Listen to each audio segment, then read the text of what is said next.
Di siang yang terik di salah satu jalan utama kota Ciamis, seorang gadis muda melintas mengendarai motor metik berwarna biru tua. Helm hitam menutupi wajahnya, dan dari penampilannya, ia tampak seperti pengendara biasa yang hendak pulang dari kampus. Namanya adalah Naila, mahasiswi semester akhir di Fakultas Hukum yang juga atlet silat nasional. Ia tidak terlalu suka menonjolkan diri, apalagi di jalan raya. Saat ia melintasi sebuah pos pemeriksaan polisi yang dipasang mendadak di pertigaan, seorang oknum polisi yang berjaga menghentikannya dengan isyarat tangan kasar. Bribtu Raka, polisi muda yang belakangan dikenal karena kelicikannya, menghampiri Naila dengan sikap merendahkan.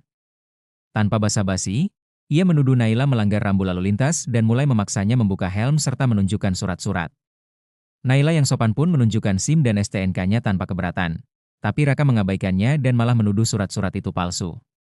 Ia mulai mengintimidasi, menuntut uang tunai di tempat jika Naila ingin masalah cepat selesai. Naila mencoba menjelaskan bahwa ia tidak melanggar aturan apapun dan semua surat-suratnya sah.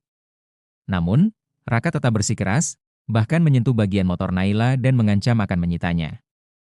Beberapa pengendara lain yang juga dihentikan hanya bisa melihat tanpa berani ikut campur. Raka semakin menjadi-jadi saat menyentuh lengan Naila, mencoba menariknya dari motor secara paksa.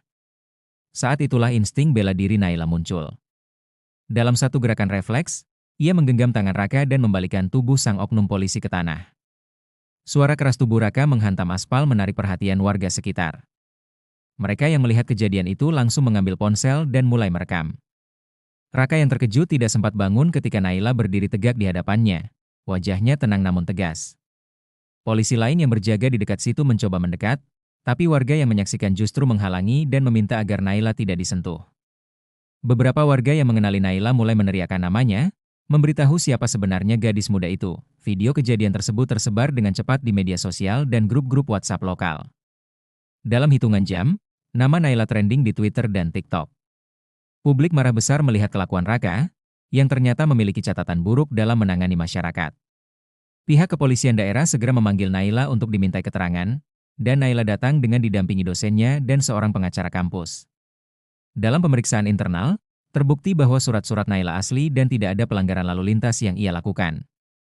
Bribtu Raka tidak hanya dituduh melakukan pemerasan, tapi juga melanggar etika kepolisian dan melecehkan warga sipil. Dalam waktu singkat, ia dijatuhi sanksi berat, pencopotan jabatan dan pemecatan tidak hormat.